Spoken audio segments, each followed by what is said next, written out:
నాకు ఎత్తైన కోటవు నీవే, నన్ను కాపాడు కేడెము నీవే, ఆశ్రయమైన బండవు నీవే, శాశ్వత కృపకాధారము నీవే.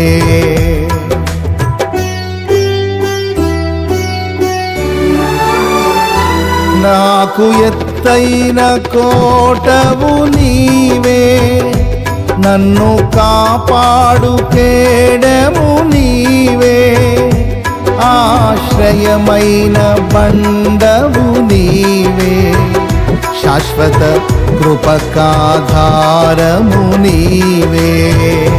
నా ప్రతిక్షణమును నీవు దీవెనగా మార్చి నడిపించుచున్నావు.